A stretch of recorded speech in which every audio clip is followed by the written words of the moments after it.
Hollywood's golden age shimmered like a dream spun from light and desire, but beneath that glitz was a machine that devoured its own. For every smile painted across a movie poster, there was a story of struggle, control, and survival. And the women who not only endured but dominated that ruthless world weren't just actresses, they were warriors. They didn't rise because doors opened for them. They broke those doors down, often barefoot, often bleeding, but always unbroken. Today, we step into the lives of the 10 toughest women in Hollywood history. Women who redefined what strength truly means in an industry built to silence them. These were not fragile beauties waiting to be discovered. They were forces of nature who stared down studio bosses, overcame personal heartbreaks, and reshaped the very definition of power. And number 4 on our list, her story will make you question everything you thought you knew about America's sweetheart, because beneath that dazzling smile was a will of iron that refused to yield. True toughness in Hollywood isn't about surviving a scandal or enduring gossip. It's about remaining yourself in a world that constantly tries to rewrite you. It's about having the courage to fail publicly, to age unapologetically, to speak truth when silence would be safer. And no one embodied that more than Bette Davis, the original Hollywood warrior. With eyes sharp enough to cut glass and a voice that could silence a room, Davis didn't just play strong women, she was one. Her toughness wasn't an act, it was instinct. In 1936, when the studio system owned its stars like property, Davis did the unthinkable. She sued Warner Brothers, the studio that made her famous. It was more than rebellion. It was a declaration of self-worth. She refused to be trapped in roles that diminished her talent, even if it meant risking her career. Hollywood called her foolish. Jack Warner called her difficult, but Davis called it survival. "I survived because I was tougher than anyone expected," she said later, her words laced with both pride and pain. The lawsuit failed in court, but she won something greater: respect. Studios learned she couldn't be controlled. And once that battle line was drawn, she never stopped fighting for better roles, for creative control, for fairness, even for other women. Behind the infamous feud with Joan Crawford lay something deeper, a woman demanding equality in a system that denied it. And unlike others who clung to vanity, Davis embraced imperfection. She let herself look broken, furious, aged, whatever truth demanded. To her, honesty mattered more than beauty. Directors called her impossible, but what they meant was fearless. One of them once said, "Working with Bette Davis was like going over Niagara Falls in a barrel." And that's exactly why she became a legend. Because, in a world that demanded submission, she gave them defiance. And that defiance became the blueprint for every woman who came after her. Those who refused to be ornaments and instead chose to be icons. He clashed with her, argued with her, swore he'd never work with her again. Yet somehow, he always came back. Because beneath the fire, every explosion and every sharp word, Bette Davis's relentless passion always made the film better. What truly set her apart wasn't just her willingness to fight, it was her refusal to break, no matter how hard life tried to shatter her. 4 failed marriages, public betrayals, career slumps, and a stroke that nearly silenced her. None of it stopped her. She rose each time, sharper, tougher, and even more determined to command the screen. She didn't act tough, one longtime cameraman said. She was tough. In a town built on illusion, Bette Davis's strength was the most real thing Hollywood ever produced. And when she finally left the stage for the last time, she didn't fade into nostalgia. She burned her name into history as the woman who refused to bend. But if Bette Davis was the storm, Barbara Stanwyck was steel wrapped in silk. If you'd written her story as a movie script, no one would have believed it.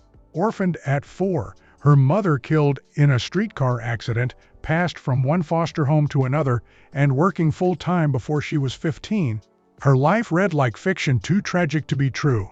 Yet out of that chaos emerged a woman of unbreakable poise. She didn't stumble into Hollywood through glamour, she fought her way there through grit.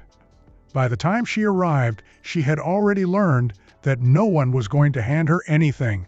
And when the studios tried to reshape her, when they told her to change her name to sound more refined, when they suggested padding her body to fit their idea of beauty, she said no, every time. "Take me as I am," she'd say, "or find someone else."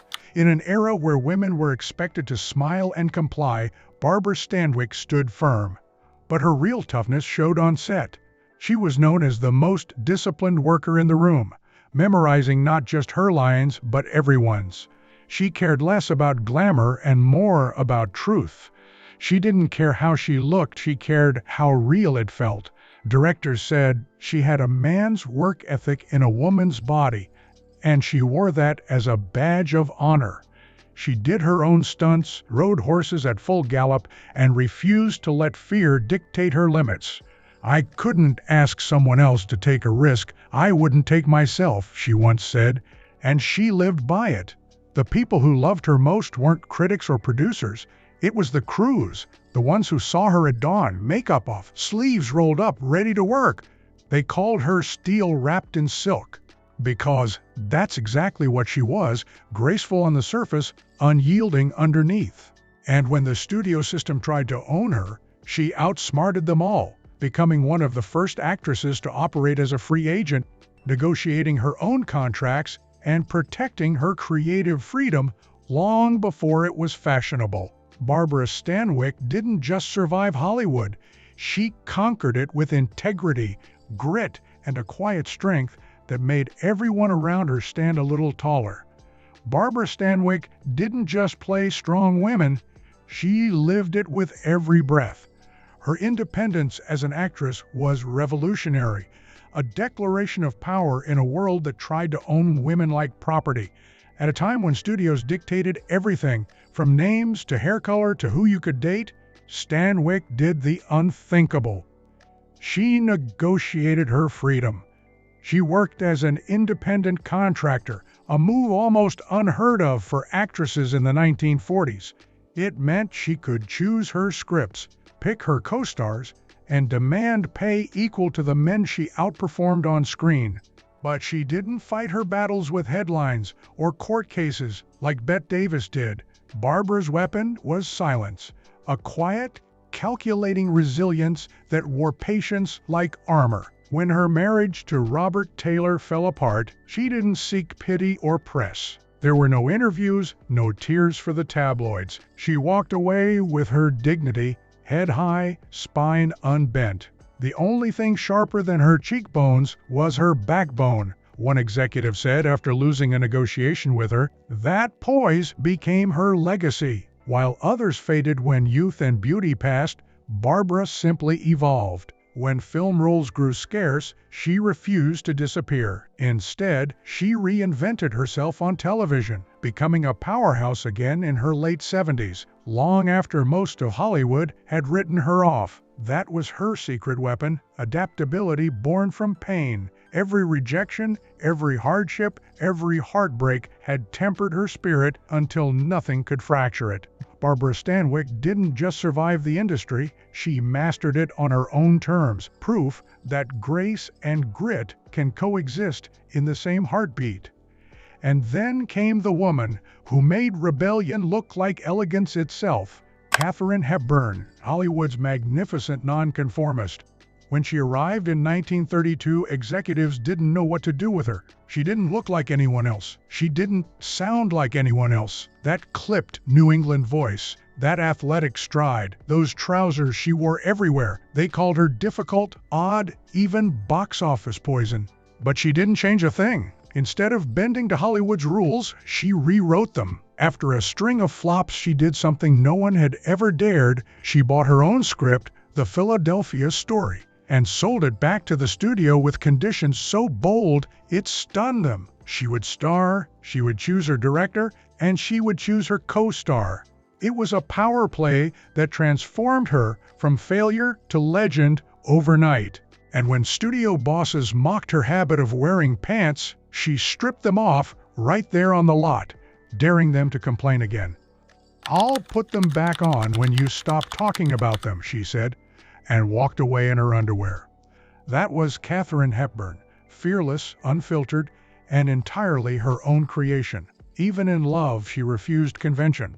Her 26-year relationship with Spencer Tracy defied the era's moral expectations, but she never asked him to leave his marriage, never sought a wedding ring, never apologized for loving him. "I was born a person, not a wife," she once said. Every role she played, from the African Queen to the Lion in Winter, carried that same fierce autonomy. She wasn't Hollywood's darling, she was its mirror, forcing it to face what strength in a woman truly looked like. Katharine Hepburn never wanted to be anyone's idea of perfect. She wanted to be free. She never had children, never played the role of the dutiful wife, and never apologized for putting her passion before everything else. At a time when women were expected to find fulfillment in domesticity, Hepburn made it clear that her greatest love affair was with her work. "I was born to be alone," she once said, "and I always was, and I'm content." That defiance wasn't bitterness, it was conviction. She knew who she was long before Hollywood tried to tell her otherwise. And perhaps nothing revealed her strength more than her attitude toward fame itself. While studios worked tirelessly to mold their stars into flawless public darlings, Hepburn refused to play the game. She didn't pose for publicity stills she didn't like, didn't attend premieres unless she chose to, and often walked out of interviews that bored her. When reporters called her cold or ungrateful, she fired back with one of the most iconic lines in Hollywood history: "I don't care what is written about me, so long as it isn't true." That sentence defined her. It wasn't arrogance, it was integrity. She simply refused to let strangers dictate her worth. The price of that independence was steep. She was labeled difficult, arrogant, and even unlikable. But she never bent. She didn't need to. "Take me or leave me," she once told a studio executive, "but I'll be here when you're gone." And she was right. The men who called her impossible are long forgotten. Hepburn's legacy, however, only grows stronger. Her record of 4 Academy Awards for Best Actress remains untouched. But her true triumph wasn't the gold on her shelf. It was the life she built on her own terms. She walked like a man, talked like she ran the place, and maybe, in a way, she did. Hepburn's very existence gave permission for women everywhere to choose themselves, to lead, to speak, to live boldly. And speaking of bold, few figures embodied courage in disguise quite like Shirley Temple, the iron will behind the dimples. At first glance, she was pure sunshine, the tiny girl who melted the Great Depression's gloom with a smile and a song. But behind those curls and that innocence was a mind as sharp as a diamond, and a spirit that refused to be broken. While most child stars were puppets for their parents or the studios, Shirley was something else entirely, a prodigy with a grown woman's instincts. By the age of 5, she could memorize an entire script after reading it once. Directors marveled as she adjusted her own positioning during scenes to stay in frame, subtly reclaiming attention from adults who tried to upstage her. She wasn't a child actress, director Alan Dwan said. She was an actress who happened to be a child. And he was right. Shirley wasn't just performing, she was directing herself. When others tried to manipulate her for extra takes, she'd meet their eyes, smile sweetly, and say, "No, you already have what you need." That wasn't precociousness, it was power. The kind of quiet, calculated control that most adults never master. And as she grew older, that same control would protect her from the downfall that claimed so many others. While countless child stars crumbled under fame, Shirley Temple turned it into her foundation. She understood early that Hollywood's love was fleeting, so she built her worth beyond it. Her story wasn't about survival, it was about strategy, grace, and unshakable self-respect. She wasn't just America's sweetheart, she was one of its toughest souls, hiding steel beneath those sparkling curls. What made Shirley Temple truly extraordinary wasn't just her talent or charm, it was her unshakable sense of self in an industry that devoured innocence.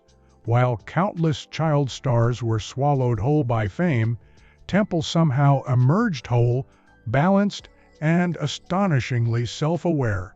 Hollywood's studio system in the 1930s was a machine of manipulation and abuse. Yet this little girl with the curls and dimples had a backbone that could rival any mogul. The mask of sweetness hid a spine of steel.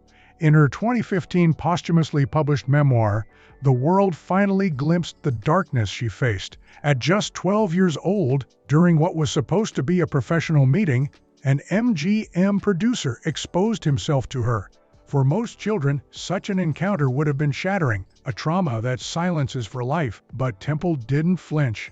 She laughed in his face, walked out of the room, and told her mother exactly what happened.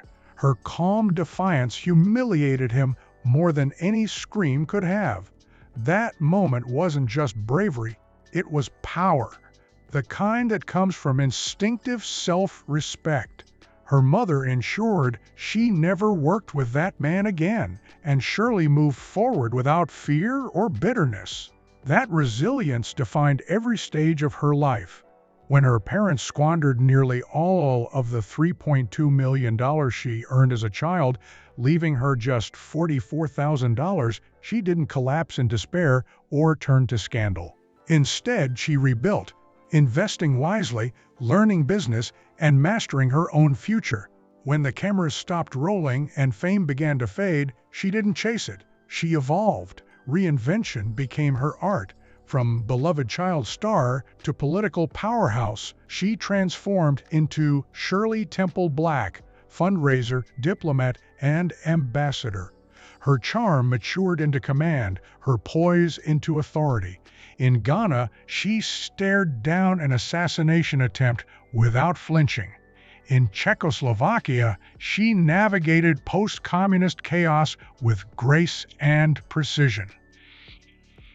At the United Nations, she championed environmental reform long before it was fashionable, proving that her moral courage was as dazzling as her on-screen smile. And when she faced her greatest personal trial, a breast cancer diagnosis in the 1970s, she met it as she had met every obstacle in her life, publicly, fearlessly, and with purpose. From her hospital bed, she held a press conference, shattering taboos and bringing breast cancer into the national conversation. Millions of women found courage because of her. That was Shirley's quiet revolution, turning vulnerability into strength and fame into service. She was proof that toughness isn't always loud or visible. Sometimes it hides behind a kind face and a calm voice. She smiled on camera, one State Department colleague said, and took names off it. Her resilience, her adaptability, her ability to rise not just once, but over and over, make her one of the most formidable figures Hollywood ever produced. She didn't wear her toughness as armor, she carried it like grace. While others flaunted power, Shirley Temple embodied it. Her strength was invisible until it needed to be seen, and perhaps that's what makes her the toughest of them all. She didn't just survive Hollywood, she conquered it, and then left to change the world. Joan Crawford's story is one of raw survival, a transformation born from pain, hunger, and an unbreakable will. Before she was the glamorous star of Mildred Pierce or the icon of Hollywood's golden age, she was Lucille Lesueur, a little girl abandoned by her father before she was even born and abused by her stepfather before she was old enough to understand cruelty. By 12, she was scrubbing floors and cleaning toilets just to afford an education, living in the shadows of other people's lives. That early struggle carved something fierce into her, a hunger not just for success, but for control. Every polished inch of Joan Crawford's image was forged from those years of desperation. She wasn't born into beauty or privilege. She built herself piece by piece, with the kind of discipline that bordered on obsession. As a dancer in traveling shows, when she reached Hollywood, she brought that same ferocity to every frame. She studied the camera like a scientist, learning her angles, mastering light, and shaping her face, body, and persona into something unforgettable. Crawford wasn't merely acting, she was constructing an empire of endurance.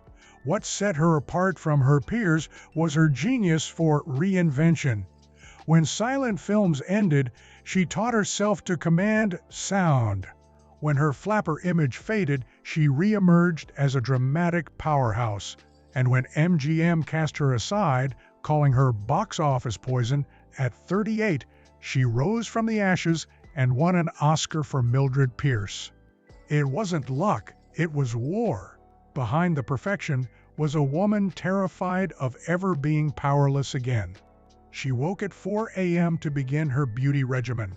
She followed punishing diets and workouts decades before it was fashionable. Her homes gleamed like temples of order, not from vanity, but from fear of chaos.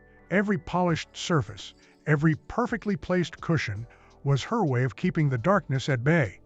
Those who worked with her called her difficult. Director Vincent Sherman said it best, "Joan wasn't difficult if you were prepared, only if you weren't doing your job." She demanded excellence because she had earned the right to. Her rivalries, especially with Bette Davis, became Hollywood legend, but even they revealed her strategy. On the set of Whatever Happened to Baby Jane, she secretly wore weights under her gown so that when Davis dragged her across the floor, it looked and felt harder. She was always one step ahead, turning even conflict into performance. Off-screen, her toughness defined her too. As a single woman, she adopted 5 children in an era when that was scandalous, creating the family she never had. Whether Christina Crawford's brutal memoir, Mommy Dearest, was truth or exaggeration remains debated. But one thing is certain, Joan ruled her home as she ruled her life, with iron precision. Her strictness, her control, her demand for perfection were not born from cruelty, but from terror. Terror of returning to that powerless little girl scrubbing floors in exchange for survival. Even aging couldn't break her. As Hollywood discarded its women, she refused to fade quietly. Every wrinkle, every insult, every rejection only made her fight harder to exist on her own terms. In the end, Joan Crawford wasn't just a movie star. She was proof that toughness can wear a gown, that elegance can come from agony, and that no matter how cruel the world, some spirits refuse to be destroyed. In a world where beauty had an expiration date, Joan Crawford refused to fade quietly into memory. She fought against time itself, clawing her way through Hollywood's brutal ageism with the same fire that had carried her out of poverty. While others surrendered to decline, Crawford turned survival into an art form. Every wrinkle became a rival, every role a battle. She woke before dawn, forcing herself through punishing routines of ice baths, skin tonics, and carefully measured diets, determined to hold on to the face the world demanded she keep. She underwent countless procedures not out of vanity, but out of defiance, because in her mind, surrendering her youth meant surrendering her power. She played lovers to men decades younger and made audiences believe it, not through illusion, but through sheer force of will. One director once said of her, "She didn't chew scenery, she chewed people." It wasn't a compliment, but it was true. Crawford devoured every obstacle that dared to stand between her and relevance. Beneath the red lipstick and perfect posture was a warrior, one who had battled through an industry that never forgave women for aging, who refused to apologize for wanting everything. Every smile, every glare, every perfectly calculated movement was an act of war against a world that had told her long ago she wasn't enough. And when Hollywood finally began to move on, she found new ways to remain unforgettable. Even her exits were performances. She never allowed herself to be pitied, never allowed weakness to become her narrative. Joan Crawford didn't just survive the golden age, she conquered it piece by painful piece until the myth of her own making outshone the truth. But where Crawford's ferocity was rooted in control, Lucille Ball's toughness came from reinvention, and in her case, laughter became her armor. To the world, Lucy was the lovable mess, the red-haired queen of chaos who stumbled through life with wide-eyed innocence and perfect comedic timing.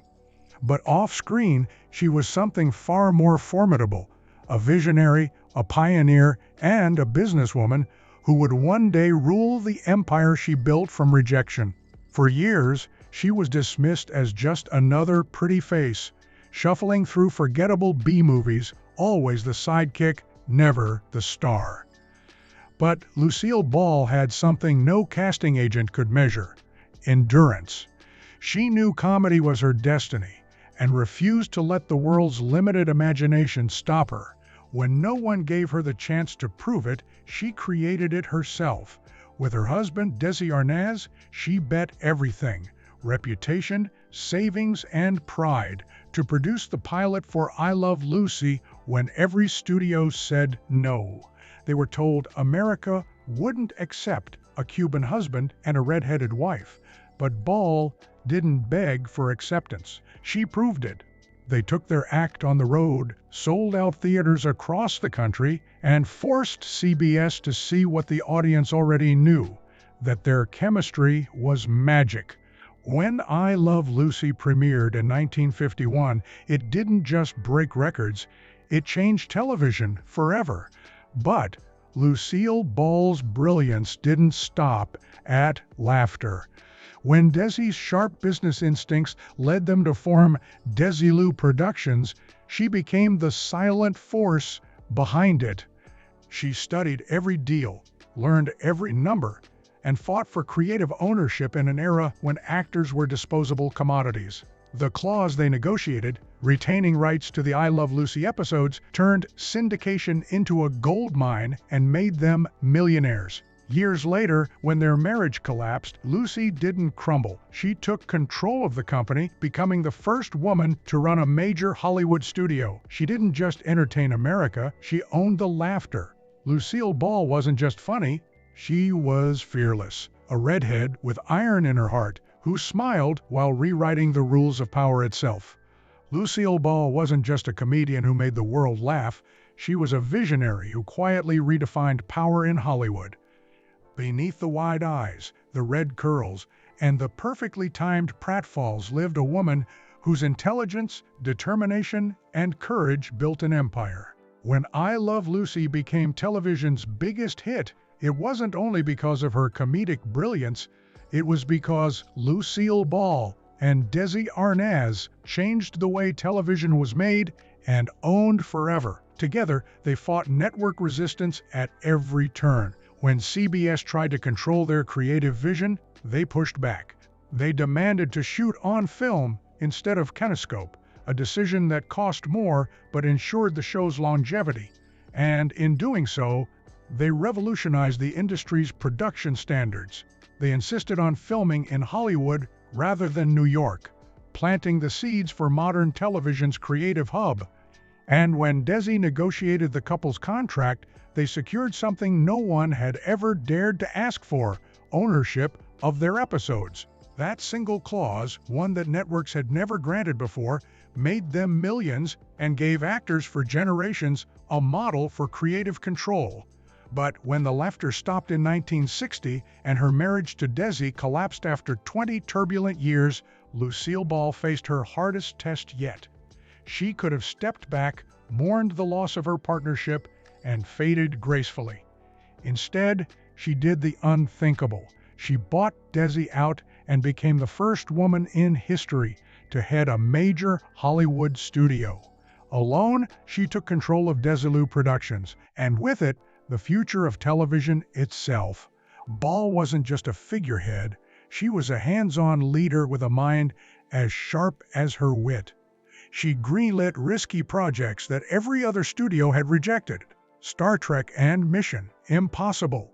Both shows initially struggled, but under her vision, they became cultural cornerstones, changing entertainment forever. When difficult decisions arose, Ball didn't flinch. She could fire a man twice her size in one meeting, then walk onto a soundstage minutes later and make America laugh until it cried. That was her paradox: warmth and steel, humor and power. During the McCarthy era, when one accusation could end a career, Lucille Ball's strength was tested again. Accused of registering as a communist in the 1930s, she faced the House Un-American Activities Committee without fear. She told the truth plainly. She'd registered to please her grandfather, not out of ideology. Then, instead of hiding, she invited reporters into her home, fielded every question, and stood tall until the storm passed.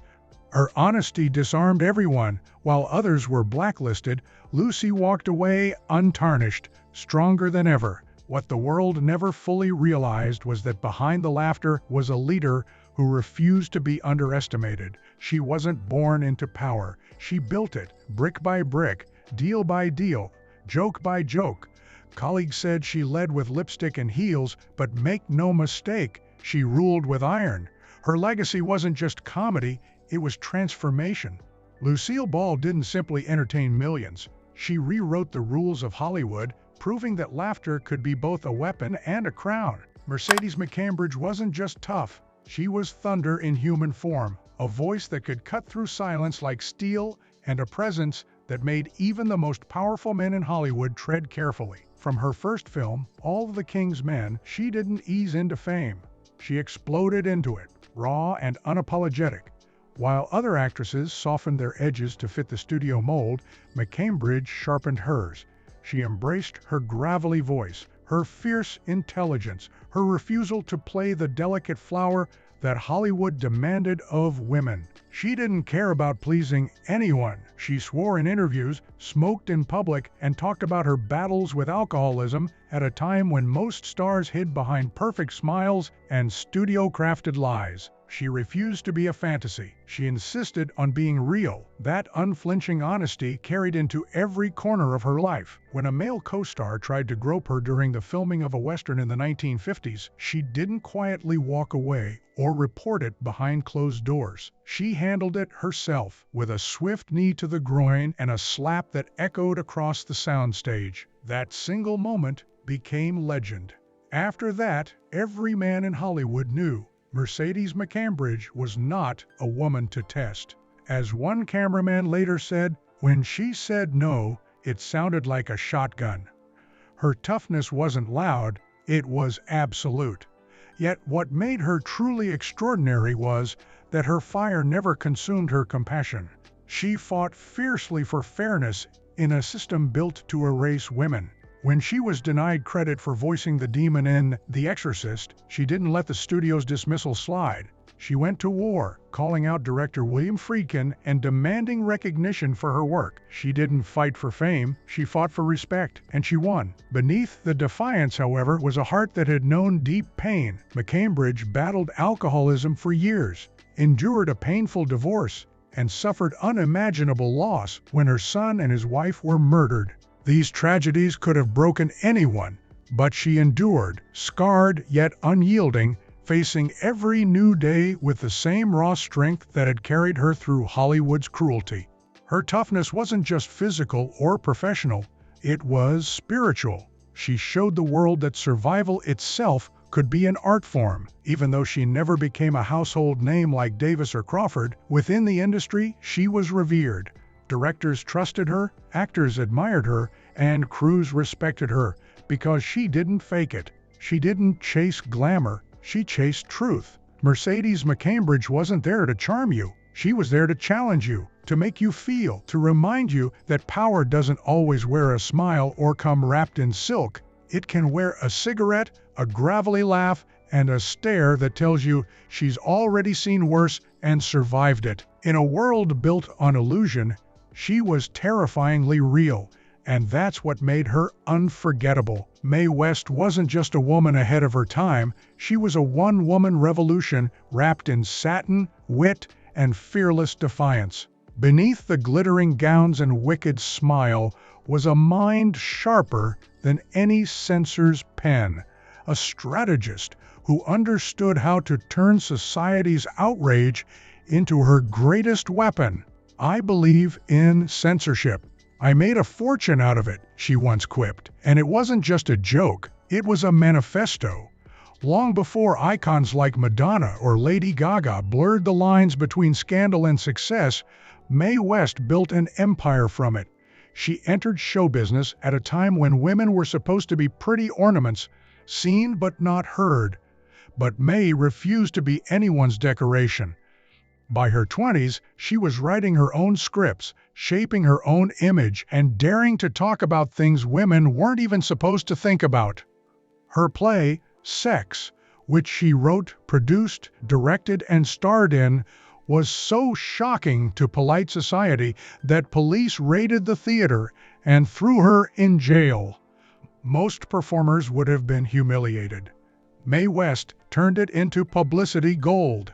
She gave interviews from her cell, emerged 10 days later to headlines across the country, and became a star. Then, when critics begged her to tone it down, she wrote The Drag, a play that openly explored homosexuality in 1927, decades before the world was ready to even whisper the word. Banned before opening night, it proved what Mae already knew: she was too bold for the stage, and the world would have to catch up. When Hollywood finally came calling, she was nearly 40, an age when most actresses were being discarded. But Mae West was no ingenue.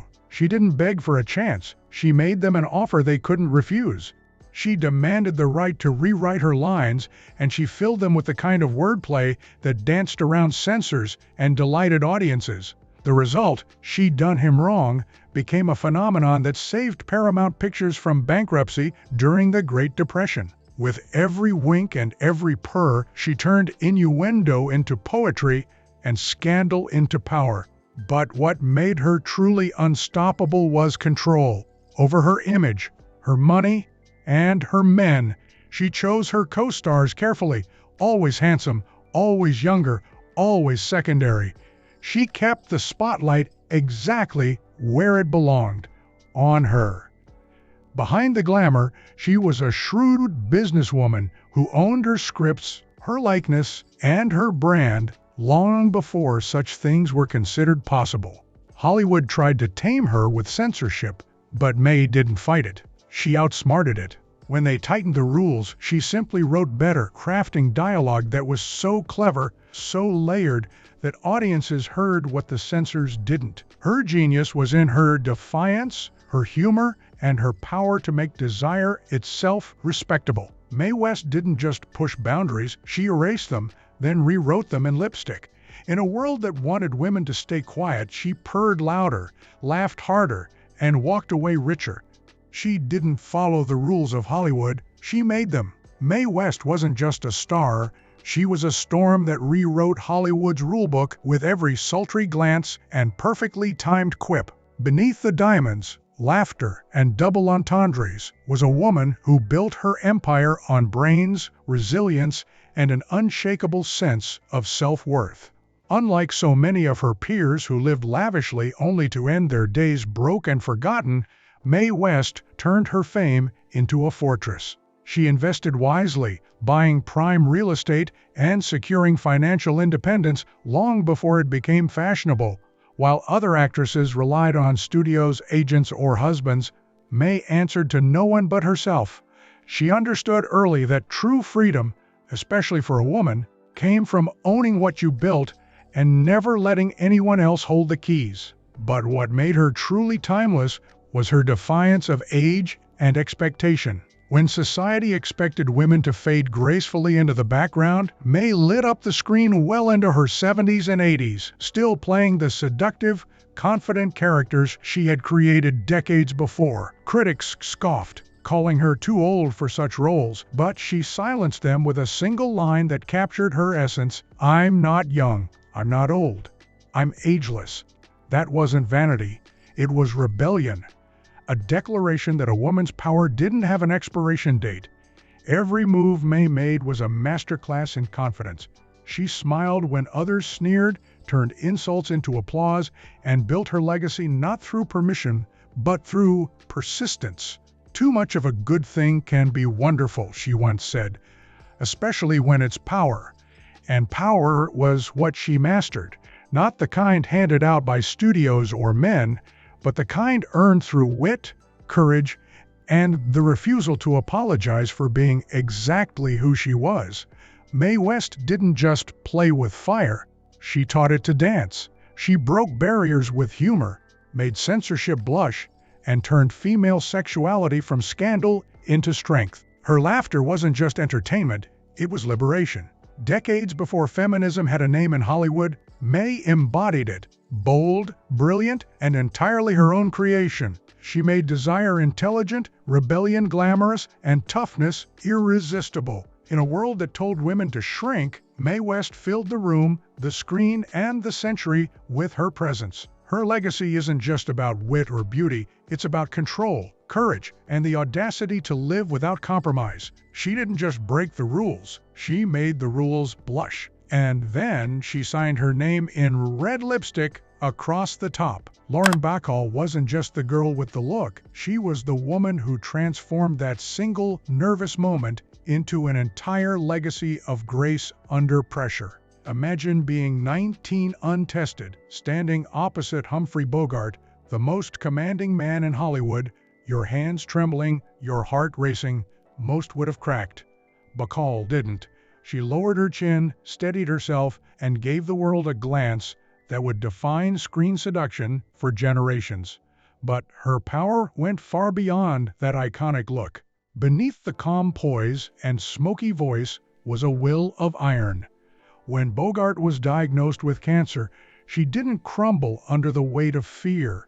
She became his anchor, his caretaker, his protector, his strength, all while raising 2 children and maintaining her own career. She hid her grief behind quiet dignity, never letting the world see her break.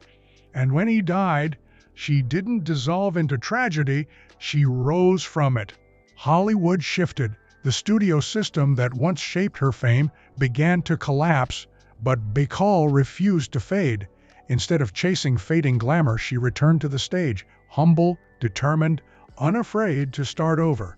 Critics doubted her, but she proved them wrong, one performance at a time, winning Tonys and respect as a true artist. In love and life, she was never one to surrender her voice.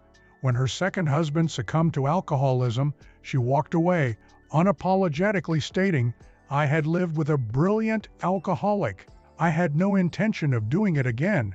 No bitterness, no drama, just clarity, boundaries, and self-respect." That was Lauren Bacall, direct, decisive, and utterly self-possessed. Even as she aged, she refused to pretend. No plastic smiles, no desperate surgeries, no chasing lost youth. "I'm not a has-been, I'm a will-be," she declared, and she meant it. While others clung to nostalgia, Bacall kept evolving, still sharp, still daring, still commanding respect well into her 80s. Directors who worked with her late in life would shake their heads in awe. Sultry? Yes, one said. Submissive? Never. That was the secret to her strength, the fusion of vulnerability and defiance, softness and steel. Lauren Bacall didn't just survive Hollywood, she outlasted it, reshaping it in her own image. She began as a frightened girl trying to stop her hands from shaking, and ended as a woman who never blinked, never bowed, and never forgot who she was. She was proof that true beauty isn't in the look that made her famous. It's in the fire that kept her unbroken. Debbie Reynolds wasn't just America's sweetheart, she was Hollywood's beating heart, unbreakable even when the world seemed determined to shatter her. Behind that radiant smile and effortless charm was a woman who knew how to fight, endure, and rise again every single time life tried to bring her down. When her husband Eddie Fisher left her for Elizabeth Taylor, her friend, the betrayal wasn't just personal, it was public, splashed across headlines, dissected by gossip columns, whispered about in every studio corridor. Most women would have retreated, humiliated, and broken. Debbie didn't. She stepped back into the spotlight, not as a victim, but as a survivor. She sang, she danced, she laughed, and in doing so, she took control of her story. They knocked her down, one friend said, and she tap danced back. That resilience would become the theme of her life. When her second husband gambled away their fortune and left her millions in debt, she refused to declare bankruptcy. Instead, she worked relentlessly, 42 weeks a year on stage, sleeping on friends' couches, performing in Vegas and small theaters just to rebuild what she'd lost. And she did. But Debbie's dreams went beyond herself. She poured her savings into preserving Hollywood's soul, collecting the gowns, props, and memories others threw away. She saw beauty in history, value in legacy, and tried to build a museum to protect it all. Even when that dream crumbled and she was forced to sell the collection she loved, she faced the heartbreak with grace. "You just keep dancing," she'd say. That philosophy defined her. Even in the darkest moments, through failed marriages, financial disasters, and heartbreak, she never let bitterness take root. Her greatest test, though, came as a mother. Her daughter, Carrie Fisher, struggled publicly with addiction and mental illness. Their relationship was turbulent, full of pain and reconciliation, but through every storm, Debbie's love never wavered. When Carrie died suddenly in 2016, the grief was too much. Debbie followed her just one day later, her last words simple and devastating: "I want to be with Carrie." That was the end of a life lived with grit, humor, and unshakable courage. Debbie Reynolds' toughness wasn't loud or cruel. It was the kind that smiles through tears, that works when others quit, that loves even when love hurts. She taught the world that true strength isn't about never falling, it's about rising beautifully every single time. Hers was a resilience wrapped in sequins, powered by faith and driven by heart. She didn't just survive Hollywood, she outshone it.